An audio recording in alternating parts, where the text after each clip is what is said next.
Hello there everybody, this is Grant, also known as the Collector 75. Welcome to the first of my reviews for my loft haul video that I did for my 500th video. Depending on when I upload this, could be a day or two, could be a few weeks, could be a few months, who knows. The way I am sometimes, but there we go. Anyway, right, so this is the first review. This one is the Beast Machines Mega TANKOR, and oh my god, I want to give you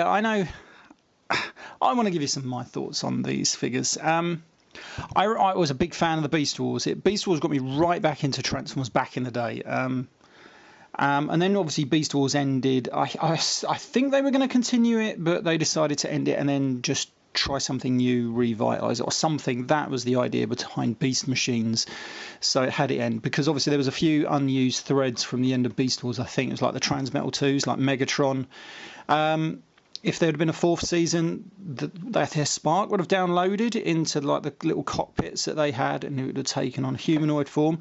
That sounds absolutely shite, but you know, that's what I heard. But obviously it didn't. And then we got Beast Machines instead. And for the most part, I was really hyped about this series when it came out, because I thought, well, that sounds pretty cool, because it was a return to vehicle Transformers rather than beasts. It's a shame that it was a letdown on so many levels. The cartoon had its high points, not many, unfortunately. There was a lot of low points, mainly just the whole idea between the storyline saying that Cybertron was an organic planet. Hated it at the time. I mean, as I look back on it now, I can look at it and think that ain't too bad, because if you just look at it as a standalone series, because obviously every series now is like has its own continuity. So if you look at Beast Machines having its own continuity, kind of like a weird split off from Beast Wars or G1 in a way, because Beast Wars did follow off from G1, then it ain't too bad. I can accept it more. So these days when I watch it, I actually enjoy Beast Machines a hell of a lot more than I did at the time. The first series of Beast Machines is actually pretty good. The second series was a bit flat. It tried doing a lot of stuff, and it's not. When I watch it back, I usually watch a lot of the episodes from the first series rather than the second. Most notably, I love the ones with the later episodes where we reveal just who this guy is. Shall I give any spoilers? Well, it's been bloody nearly 20 years, no matter, does it? We all know that TANKOR is Rhinox from Beast Wars. And I loved that scenario in the cartoon. It was brilliant. I thought it was well played. I did read somewhere that, I don't know if I mentioned it on my previous TANKOR review. I did the tank drone, which was based off of the actual how he looked in the cartoon. I wish someone had upsized that or something, because that deserves a bigger toy. TANKOR is a big Transformer. He deserves a big toy. Did we ever get one? No, this is the biggest one we got, and he doesn't look like nothing like he was on the show, which is such a shame. But yeah.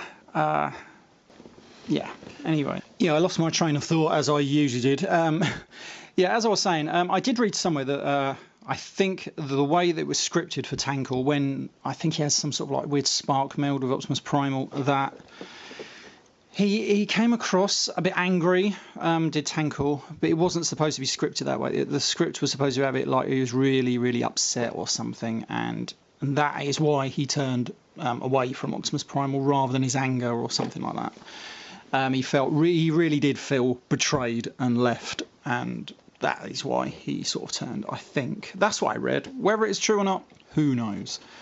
Anyway, right, let's get on to the toy itself, because I'm pretty certain that's probably why most people have tuned in, but there we go.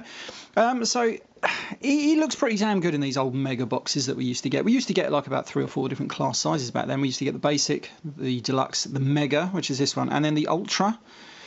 They've changed over the years. We still have the mega, but it's more Voyager size now. So this is what Voyager size would be back then. And the Ultra seems to have gone these days. Usually goes from Voyager, usually to Leader, which is kind of like the Ultra, and then you get like the Supreme and Titan things. So anyway, but this is the box. On the bottom we had the other toys that were out. Less said about most of those, the better. Now the box is pretty cool. Now on the back we do get his bio, and I'm going to hold it there if you want to read it. It doesn't actually say that he's Rhinox, but it does say that he's hiding his intelligence, and he comes across really stupid and everything. He does have the same motto as Generation 1 Grimlock. Quite cool. There is a picture of him looking there on the TV show. Yeah, there we go. But it's a cool box. Now, one thing I did hate, as soon as I saw these boxes a long time ago, I got these, most of these from Big Bad Toy Store, is the fact that rather than we get artwork from TANKOR, we just always got this picture of Cheetor, and that really let me down. I really did not like that. I mean, they did change it for the second wave. I can't remember who replaced Cheetor. Cannot remember. But I mean, it was probably obviously there to save bloody money or something, because, you know, they didn't have to do artwork for each character, which is a shame, because you look at those Beast Wars boxes, you know, they look pretty damn good. But, you know, I'm not saying these don't look good. I just think they could have done better with just having a separate character up. Anyway, right, that's enough about the box. Let's get this guy open, and I'll be back in a tick. Right, so here we have him in robot mode, vehicle mode even, out of the package. And to be honest, I actually really like this tank. He has little wheels under here. As you can see, there is a little gimmick there, which we'll come to in a minute. I really like it. I like the thruster, a very like 1960s Batmobile, that is. I like that on the back there. Yeah, it's a very good tank mode. Just a shame it looks absolutely nothing like what was on the TV show. Now, it does have kind of like his robot head in his vehicle mode, pretty much like the TV show. Now, I don't know if it's going to light up. There was a light gimmick. How did we do it? I cannot remember. But if we look in here, is it going to do it? Yeah, but I can't remember how to get the light functioning on it. There is a way. It's definitely not through there. Yes, there we go. All we do is we just flip this little bit down, and then as you can see now, he has the eye, and then just like on the TV show, you used to rotate this bit on the top. Was it this bit? I don't know if that bit done it.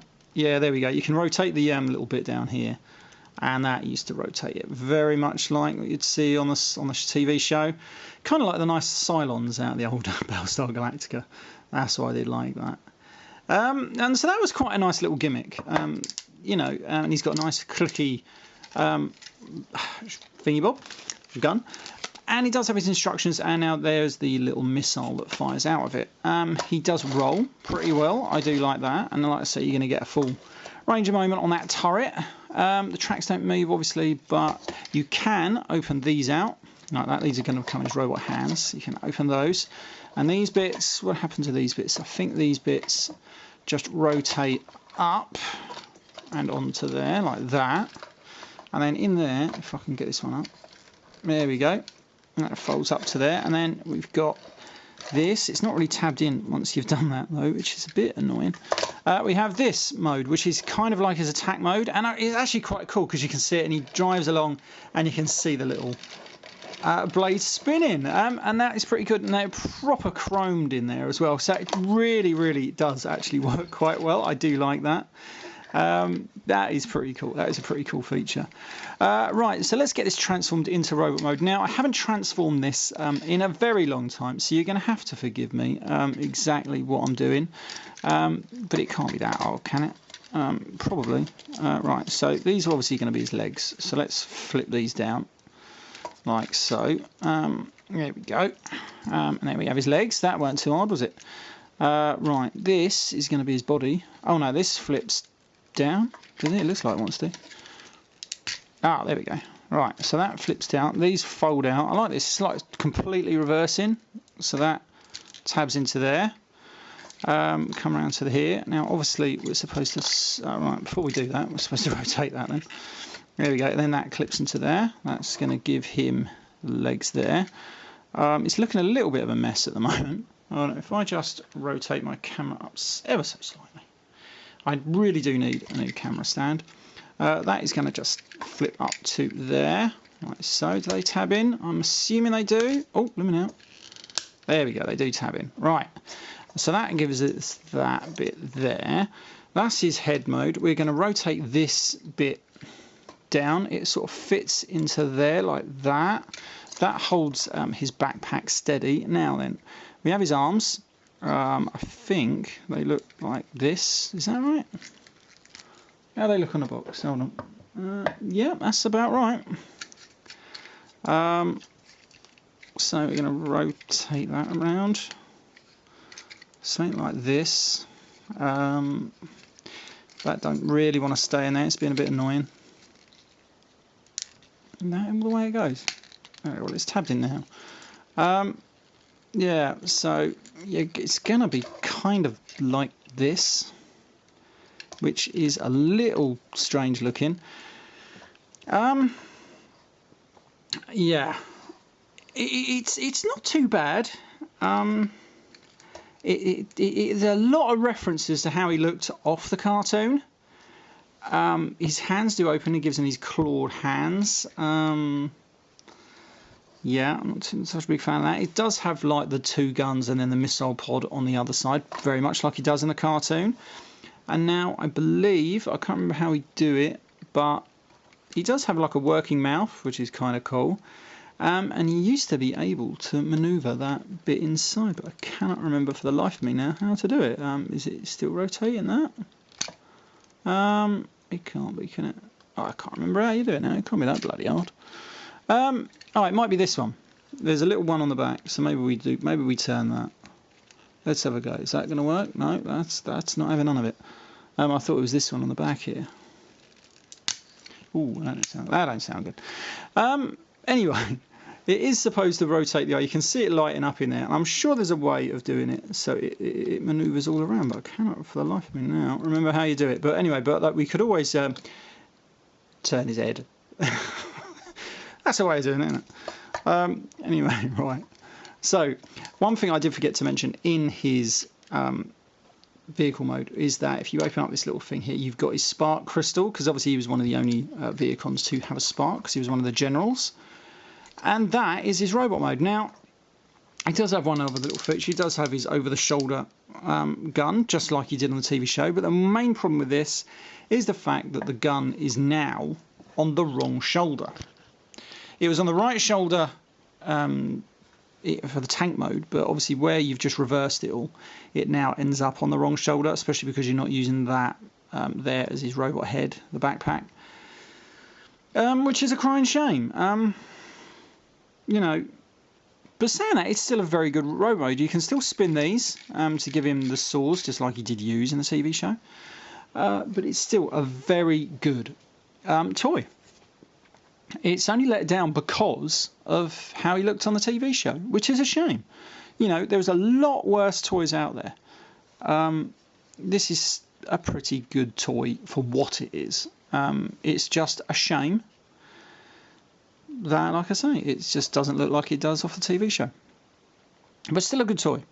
Right, I'm going to leave this review here with TANKOR.